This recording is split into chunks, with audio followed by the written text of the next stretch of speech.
Agora, pegando essa deixa que você comentou, a gente podia fazer alguns exemplos, vamos dizer assim, na sua experiência de vida, né? Aham. Como que as emoções podem chegar a afetar tanto a nossa saúde Ó, mental e chegar até na saúde nossa, física, né? então, até assim, eu gosto muito daquela, não tem a prece da sabedoria?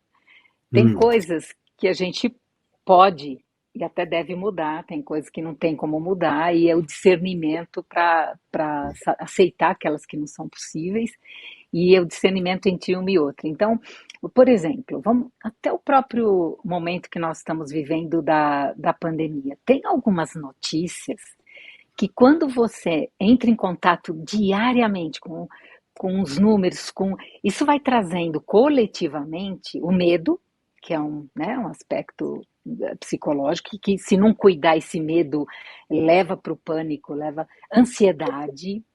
Então, e aí como é que essa emoção da ansiedade, do medo ou da irritação, as uhum, polarizações que nós estamos vivendo também, as pessoas se irritando com muita facilidade, como é que isso vai interferir?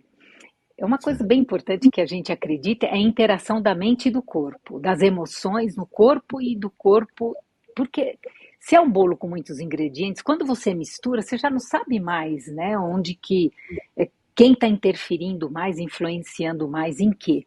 Então é muito importante que a gente tenha essa clareza, né, quando falamos aqui, afetando e exemplos práticos. Então você vê uma notícia, essa notícia que você muitas vezes você não tem controle sobre ela e você se irrita.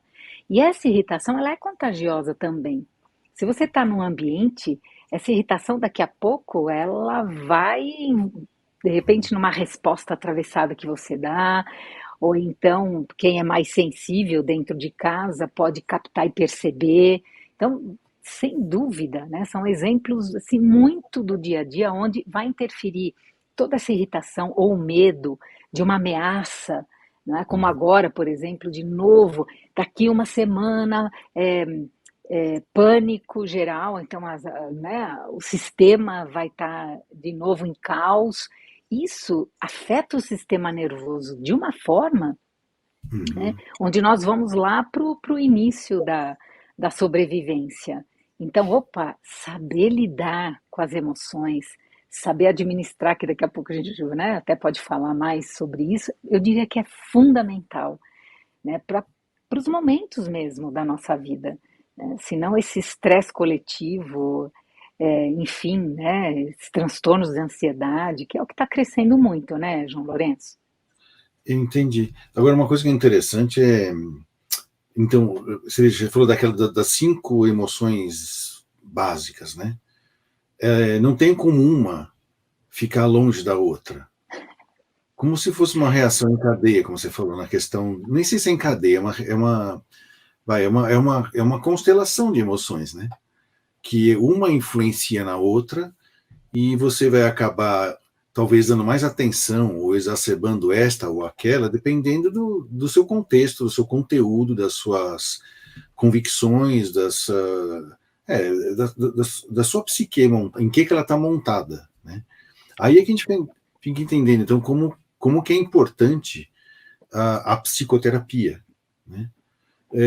Não só num sentido de tratar o que saiu fora de lugar, mas também de manter no lugar, manter aquele equilíbrio dinâmico. Eu diria até que seria uma psicoterapia, não vou dizer que é preventiva, mas é promotora da saúde, né? Que é o autoconhecimento e a autopercepção. Né? E aí a tua experiência nisso deve ser grande, né? De lidar com as pessoas e de repente elas começarem a aprender a se perceber, né? São 41 anos, né, de formação esse ano, e grande parte dele é exatamente o que você está dizendo, né, que é o autoconhecimento das emoções, né, é um foco bem grande. E quando vamos dizer assim, essa ansiedade, ou essa tristeza, ou enfim, ela se exacerba, você sabe que eu sou muito a favor e acho muito importante o trabalho conjunto. Então, né, Certo. chega um momento em que às vezes a pessoa, mesmo com a terapia, ela não consegue, porque já aí sim é o que você falou, a emoção ela já desequilibrou o biológico. Então, a importância, né, do trabalho conjunto da psiquiatria, da psicologia, e eu chamo sempre de um tripé, né, e Hum, do tratamento espiritual. ok. Então, sim, eu concordo que a psicoterapia, o ideal é que ela fosse preventiva, mas eu costumo dizer assim, uma como é, calha, né? Quando é que a maioria das pessoas que moram em casa, que entope a calha, elas só vão procurar quando ela entope. Então, assim, a maioria Hum, de nós, ainda seres humanos, nós vamos procurar quando aparece alguma questão mais séria. E é importante que assim seja, ainda bem, né? Aí você falou em preventivo. Preventivo é o sim. segundo estágio, né? Então, a prevenção, desde a prevenção da cárie até a prevenção do câncer, a prevenção da saúde mental. E o ideal era promover a saúde, que é o que você coloca. Saúde mental, como é que a gente pode promover para não precisar prevenir e nem remediar, que é o É isso. último ponto. Uhum. Então, aí que vem essa ideia, então, de ter essa visão de conjunto. E essa visão de conjunto, ela tem um valor agregado dentro do nosso trabalho, do seu trabalho, né? Que é manter a visão da espiritualidade, né? Que eu diria que é a transcendência, a tal da psicologia transpessoal, né? Que transcende a pessoa. É como você comentou, chega um momento em que a pessoa sai de si, vai para o grupo, mas depois a consciência dela expande, né? A família dela é o universo. E aí é que vem o tal do despertar espiritual, que eu acho que é um grande promotor da saúde mental, é essa conscientização e o fortalecimento da vontade em cima de valores éticos e morais que já não são mais questionáveis.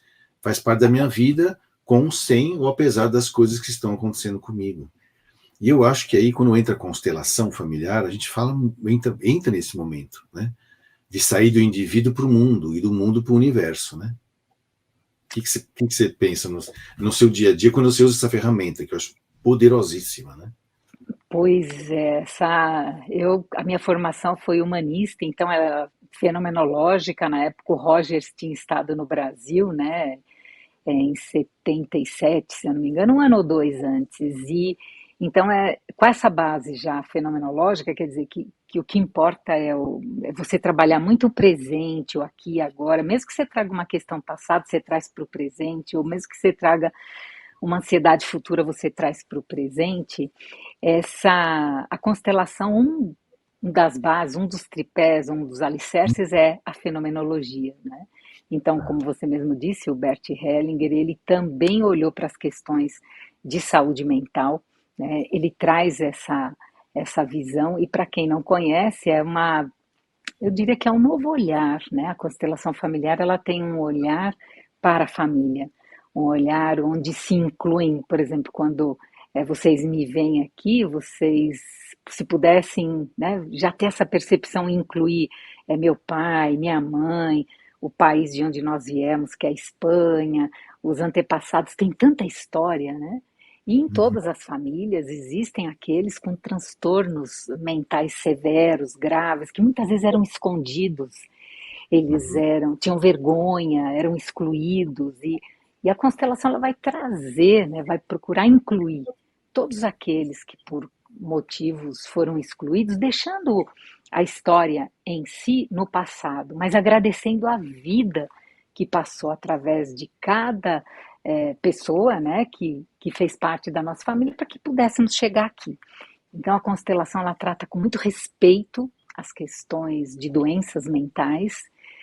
Aliás, o Bert ele tem uma teoria dele, né, que ele diz que são grandes dramas mesmo quando aparece um caso mais severo, como uma esquizofrenia, uma demência mais severa, são questões, né, do passado daquela família, né, onde agressores e vítimas ainda não se reconciliaram.